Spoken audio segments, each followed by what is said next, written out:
Well, hello there. We have quite the interesting video for you today. Now, I know the MrBeast drama is essentially dead, but while today's video is somewhat related to the MrBeast, it really doesn't involve the main controversy he's in. So as a lot of you know, Beast Games just happened, and there has and will continue to be a lot of controversy surrounding it. It also appears as though some people would like to tell their experiences about what it was like to participate in the games. And the subject of today's video is one such person. The YouTuber Eat Like a Bear uploaded a video titled, "I was kicked in the head at Beast Games." Now with a title such as that, you might expect this video to be quick and concise and full of very relevant info, to which you'll be thoroughly disappointed. Now looking at this woman, you may not think anything bad of her, but I promise by the end of this video, you will both hate this woman and think she is absolutely insane. Now one thing before we even get into the main beef of this video, she very clearly states how she was only in episode 0. The qualifier, some may call it. 3. The set and the circumstances of the injury itself, it was the briefcase game in episode 0. Now keep that in mind as we go through this. Now throughout this video, she's going to mention she has a brain injury. What she means by this is a concussion. The way she describes it makes it sound like she got like her shit rocked by Superman. And it really doesn't help the fact that she started this off by saying she was going to need brain surgery, which by the way, she never needed. And so I make this video to document my story as I prepare for brain surgery. Instead of jumping in and telling us what happened, she decides we need to know why and how she was even at Beast Games, because it's somehow relevant. If it wasn't obvious, this is maybe a 5 to 10 minute story, which is stretched out to 2 hours. She then gives us a detailed list of dates, even stating she knows the day when MrBeast overtook T-Series off the top of her head. Friday and June 1st was a Saturday, and you all might remember June 1st because it is the day that the MrBeast channel on YouTube overtook T-Series. Weird. Now, this is the first mention of MattPat in this video. I mentioned a couple of different YouTubers, but one of them was MattPat of Theorists. So we all know MattPat, okay? Is MattPat relevant or even involved in Beast Games? No. Is she going to bring up MattPat 50 times and make herself sound crazy? Yeah. Now she talks on and on for an unnecessary amount of time, and TLDR is she thought MattPat was on Beast Games, so that's why she tried to join. I'm not even kidding. She legitimately rants about MattPat for like a concerningly long time. It's genuinely uncomfortable. Finally, at 15 minutes, we get to something even remotely relevant. She talks about how only 40 of the 2,000 people were mic'd, and she was one of them. When I was there, and so they mic'd me, by the way, at Beast Games. There was 40 or maybe 50 people who were mic'd in the whole thing. She goes on to say that they should have the audio and footage of her getting kicked, which, if she's correct, then yeah, they should. And it should be posted publicly. However, as we go on, it starts to become more reasonable as to why they haven't done that. After that, though, we go back to the shit that really doesn't matter, and we immediately go to VidCon for some reason, where she talks about being a speaker for old women. By June 20-something was VidCon. I was a speaker at VidCon, and I actually spoke on a panel about creator diversity, and I represented older women. And then talks about how she met MattPat and his wife. But in the process, I was able to speak to MattPat and Stephanie Patrick personally, and I told them about the pitch, and then I told them I might be on Beast Games, and it was just such a great little moment. Now she just runs on and on about MattPat for whatever reason. She generally cries at the mention of MattPat or any of his channels, talking about how the voice of Matthew Patrick bellows through my house. Like it was like a come to Jesus moment. But I turn on YouTube.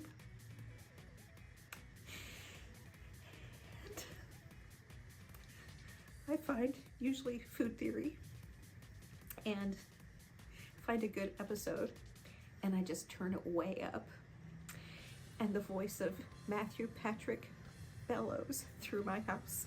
Me personally, I think we should give MattPat 24-hour security if this woman is within a 15-mile radius, but that's just me. Now she goes on to say she didn't know the risks going into the Briefcase challenge, which is the one that she was eliminated in, and that her proof is in the cameras and microphones, and that MrBeast knew the risks because how could he have not known? I need you to understand that I didn't know the risk, and I can prove it. I can prove it with the cameras and the microphones that recorded all of it. I can prove it. I can also prove that Jimmy Donaldson knew the risk. I can prove it because it is evident that they saw it. She doesn't have any of this camera footage or audio on hand, which to her credit is fair that she wouldn't have it. I can't imagine it would be easy to get access to, and MrBeast's crew should publish it. However, the line of "how could he have not known" is incredibly bad. I mean, I don't think Jimmy had contestants beating other contestants in mind when he made this challenge. She then goes on to talk about an article that was written about the games and how people in the bleachers were sitting and hearing bones breaking like it's some kind of Mortal Kombat X-ray move. And they talk about being in the bleachers of the stadium and watching it, and just watching the mayhem and hearing bones break. For goodness sakes. I'm sorry, but for some reason I just don't believe this. You're really telling me that multiple people witnessed a game in which multiple contestants got injured to the point that bones were breaking, and you're the only person we've seen who's willing to speak about this? Hell, she goes on to say, "Are we willing to die?" And so did we just throw ourselves into that? Willing to die? She's describing Beast games like it's a fucking Squid Game where if you get eliminated, they just fucking execute you. This is so dramatic for no reason. Now she goes on to describe when she initially got hit in the head that she doesn't remember any of it visually, but that she remembers getting hit and being on the ground. And I'm just focused and I run when I feel it. Right from the side. I never saw him. I just felt the collision. I don't remember it visually, but I remember being on the ground, and I remember feet. She goes on to blame the way people were lined up. However, in the footage, the way they were lined up is not in a way that would get someone hit like that. Her saying she would not have seen someone come from the side is just downright wrong. I mean, it's not very hard to see someone coming and like running at you from the left or right side. Now, so far, a lot of what this woman has been saying has just sounded like bullshit and possibly a little cringe at some points. But now's the part where the whole video goes even further downhill, because she talks about how she met another contestant who got out on the same game as her, but that she saw him the next day and decided it would be a good idea to get a random creep shot of this guy as he stood in a line without the guy knowing. And so he chose not to engage in that way, and he ended up eliminated. I will attempt to include a photo of him, and because I took a photo of him later, the next day I saw him just waiting in line in the hotel lobby area, or where they were working with us with these games, and he was just like over there, and I'm like, oh, there's that guy. I wonder if I should just take a photo. Well, I did. I snapped a photo, and I'll include a photo of him. Also, why is she talking like this guy is A-Train and he has the ability to like run through people and kill them? She goes on to talk about how she talked to a woman who handled paperwork, and how that woman told her she needed to speak to MrBeast's legal team, as there have been a lot of complaints.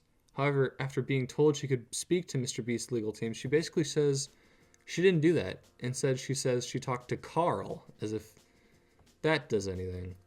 If they're telling you to speak to someone and you go and speak to a different person, that's your own fault. She then goes on to say she didn't ask for help because she isn't the type of person to do that. So how can you be mad at others if you don't ask for help? She goes on to say that they just didn't care for safety of others, but lady, I feel like if you asked for help, they would have given it. And like, what are they supposed to think? You said you got kicked, but you were well enough to finish the game, so obviously they aren't going to think it was a serious medical injury. She then goes on to say Jimmy knew the risks and how there was no way she could have possibly known she was going to be hurt during this extremely physical challenge. She keeps saying it over and over, hoping it becomes true, when in reality it was outwardly expressed that physical contact was disallowed. How could I have known the risk?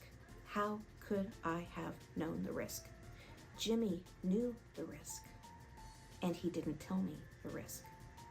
He put me at risk and did not tell me. He put me willingly at risk. Jimmy Donaldson did. Jimmy Donaldson put me willingly at risk, and I did not know the risk. This isn't GTA 5 and Jimmy didn't call a mugger to come wreck your shit. You were in a game where you had to race to certain spots and you ran into someone when it happened. She says intent is easy to prove. Yeah, well, I'm sorry, but unless you have Jimmy on camera saying, alright guys, don't get a case that says eliminated. Also, anyone who knocks that old woman over gets 50k. Then no, you can't prove intent. Nothing about this game was malicious or was designed to hurt people. It was a race. And yes, sometimes shit happens. She goes on to say MrBeast spent 3 times more of the budget on cameras than safety. Personally, when the budget is $100 million, I don't think that really matters. She then put something on the screen saying, to clarify, at the time of the injury, I didn't know I had been kicked. It appears I blacked out momentarily. I remember the collision, and I remember scrambling up from the floor. She then goes on to say that she had a bruised left rib, which she never shows any evidence of. You know, she'll take random photos of a guy she talked to once, but not an actual bodily injury. She also states, "Perhaps I was kneed or punched in the head." What are you, like, invincible when Omni-Man came down and just beat the shit out of him? Like, what? Also, were you kicked or were you punched? Her stories are already wildly inconsistent. Her story goes from her remembering it clearly to not remembering it to this for sure happened to, well, actually, I could have maybe not been kicked at all. Her story is so inconsistent, and she still filed a police report over this. I entered Beast Games as the official game theorist, and I left with a brain injury so severe that I would find myself reporting the incident to the Las Vegas Police Department. Now we get to the funniest segment of all, the Mama Bear segment. She talks about how her name for the game was Mama Bear and how this name essentially made her the main character. For Beast Games, I had the game name of Mama Bear. This whole segment is essentially her talking about what she would have done differently, as if this matters. She also changes why she got hit. At first it was because she's 5'2".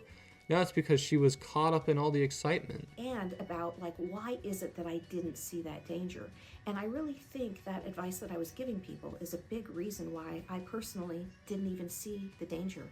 I was focused on the positive and the excitement. And again, a key rule of the game was no kicking. She then says she would have gone to the other contestants and told them not to take her case because that's Mama Bear's case. I can imagine the booming voice of Armani Azadi telling people right along the line around us, that case right there, that's Mama Bear's case. To further collaborate this, she even says she expected to give a speech when she was eliminated. I'm here to go as far as I can. I'm here for the story. But when I do go out, I expect you maybe give a speech. I need to remind you, she didn't even make it on the actual show. This was the qualifiers. She then goes on to show a bunch of photos that really don't do much, and that's the end of her video. So we can all agree you'd have to be completely insane to listen to this person, to bolster them and signal boost them to a crowd. I mean, who could possibly be dumb enough to do that? Oh, yeah, it's Rosanna Pansino. Yeah, Rosanna obviously signal boosted this woman because she's still mad she got 3rd instead of 5th. One of these women sound like a disgruntled former Mr. Beast contestant, and the other actually is. Anyway, I think we can call it there. This lady is insane, crazy, and MattPat obsessed. But hey, that's just a theory. A game theory. Anyway, I don't know, follow me on Twitter, join the Discord, and subscribe so I can feed my 12 Polish children. Anyway, I don't know, later.